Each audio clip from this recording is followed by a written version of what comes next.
Masarap to pusit. Ito kung tawagin dito sa Manila, itong isda na to, alumahan. Oh.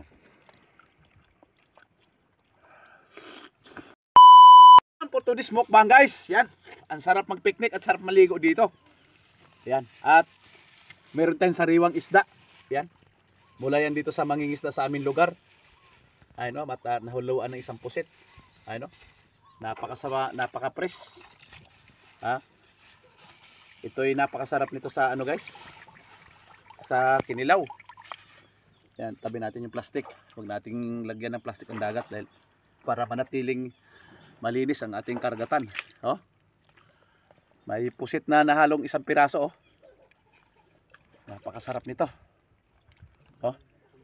Tam-isa na pusit yan. At siyempre parisa natin ng saging. May sabaw tayo na ano? Isdang sinabaw. At siyempre masarap na suka.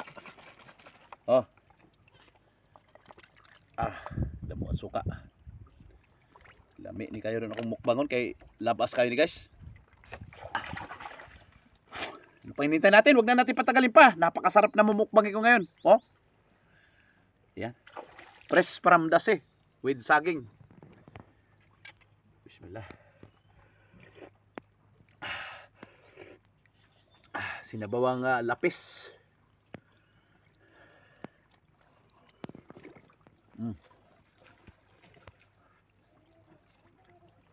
Manamis-tamis yung ano? Saging.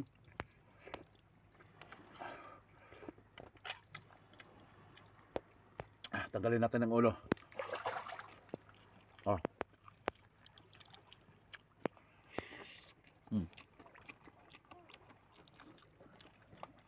Labas pa kayo?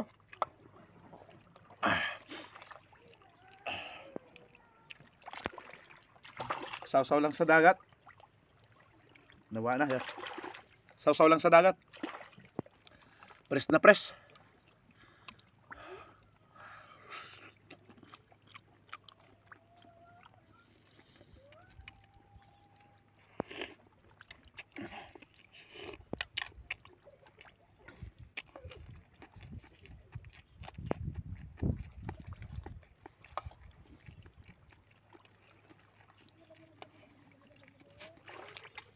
Ito.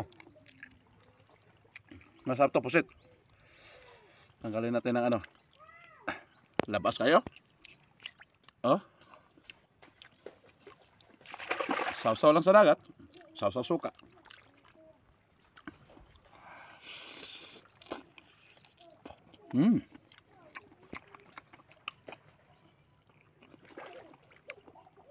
Ito pagkatam-isa.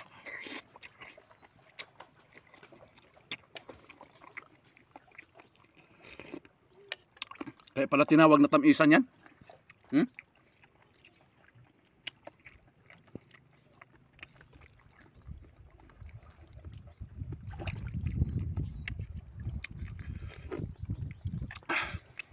Lapis oh. Lapis. Kung tawagin ito sa amin, lapis. Yung kaliskis niya medyo matalim, pero ganyanin mo lang.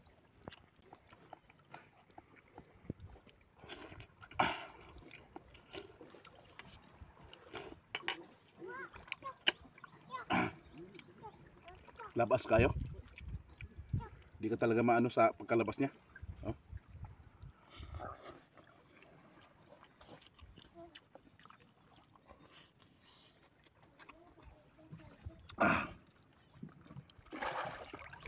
Lami kaya?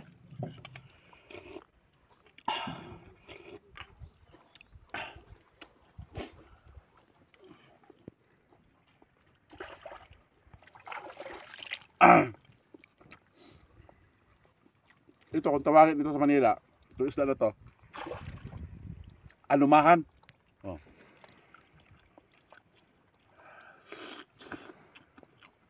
Preskong presko. Tanggalin mo lang ng ulo. Yung iba nito kinakain ng ulo eh. Suka. Sili.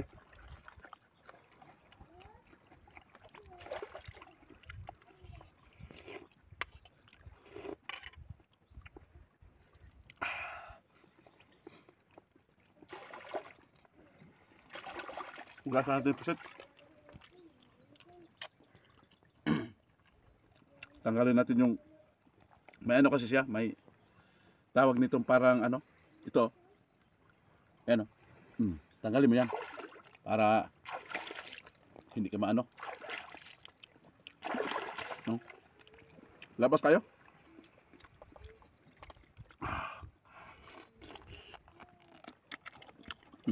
Kaya siya tinawag na tamisan. Matamis kasi pag kinilaw.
Sarapa.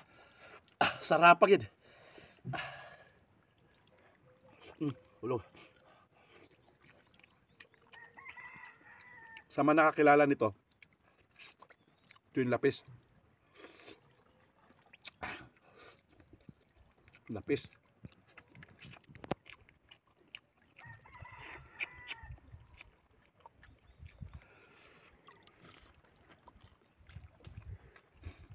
Tabi natin yan para sa mga aso mamaya. Maraming aso sa paligid. Lami. Inyong panilab.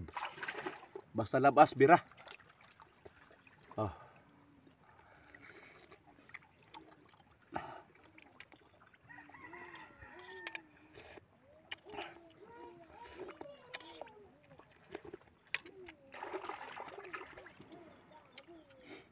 Ito yung galunggong na maliit. Ito yung alumahan.